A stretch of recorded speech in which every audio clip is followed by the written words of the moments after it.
Welcome to the CC United slideshow to increase positional awareness throughout the 11 and 12 age group. This slideshow will not only be part of player evaluations for 12-year-old players and older, as on day 2 of tryouts they will be trying out for a position, but it will improve our team's effectiveness as our players will have a greater understanding of each player's role, both in attack and defense. This slideshow is in regard to the zonal responsibilities of our outside mid, which is our right mid and our left mid.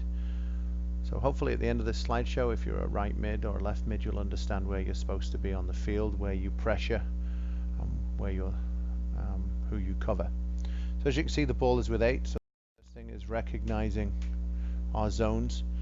The outside mid is responsible for the ball anywhere in the attacking third, midfield third. As you can see, our right mid stepped up to pressure. It's important that they recognize that when the ball gets played in, we work with a piston movement, so one up, one back. And we do this so the ball cannot be played behind us. We don't want to be chasing back towards our own goal. If the right mid would have stayed with 8, that would have given the option for 10 to play the ball behind them and go through. But right now 6 is in a position that if the ball gets played back like so, then he can just step and keep pressure on. One thing that our right mid does needs to be comfortable at is channeling the ball into coverage. The right mid and the right D work together on the outside, and as you can see, the pressure on the ball is key to this happening. So the right midfielder is now stopping the pressure going inside, isolating 8, and that allows the right defender to step, the central defender to cover. So all of this movement here was off the right midfielder's body shape and how they defended.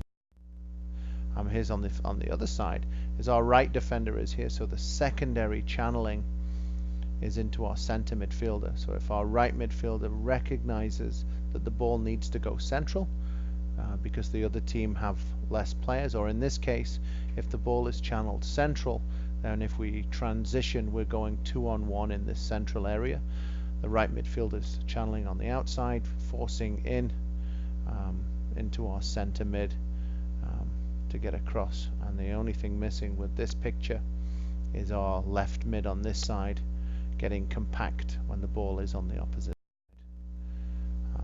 Tracking. So it's important our outside midfielders understand when to who to run with, and they don't just run them back. So in this situation, the center midfielder has the ball and play is starting to develop. As you see, the outside midfielder on this side, on their left, our right, their right, our left has just run past our left midfielder, and as 3 does not have a player yet, as they've got that one striker, our left midfielder can stay out and doesn't need to track the runs. One thing is very important is the communication between 7 and 3. So 7 would be given the instruction of can you take my player, so that when we do transition we're going straight back at their outside defense. When we add more players in here, is as you can see, our left midfielder still comfortable, we're still 1-on-1, we're okay. Remember, they would protect the central area, but if the ball did get played in here, be in a position to step. Our right midfielder would be tracking 8, who's trying to overlap and support if the ball does get played down the right hand side. So 2 would run forward and the right defender would take them. If 8 was to go as well, the right midfielder would track 8. 5 would be the key to giving us numerical advantage in the attack. Ball is central here. One thing is recognizing, and the key to all of our zonal defending is recognizing to cover the zone, not the man. So recognizing when to do that. So 10 has got the ball here. 8 not applying any channeling pressure, not sending left or right. So circled here is the areas that the ball could go into and how this affects our outside midfielders. So if the ball goes to 9, 7 steps, ball goes to 8, 6 steps, ball could go in here for a split pass and then we're in danger. When 8 does channel, then the right midfielder is going to cover inside and get ready to step on 8 with the outside defender getting ready to react on channeling, as you can see there. So our outside defender takes the spare player, and the right midfielder is concerned with the stopping the pass getting played through us and covering the central zone rather than covering the wide zone for this. So when the ball gets channeled, ball gets played central.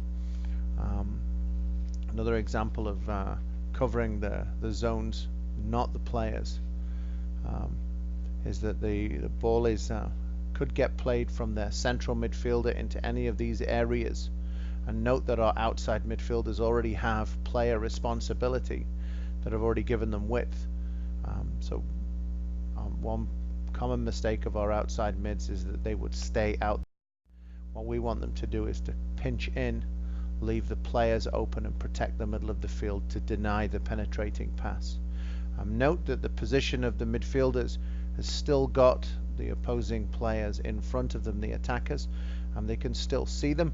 If this player was to advance, then the communication from the right defender, they would take them. Same here on this side.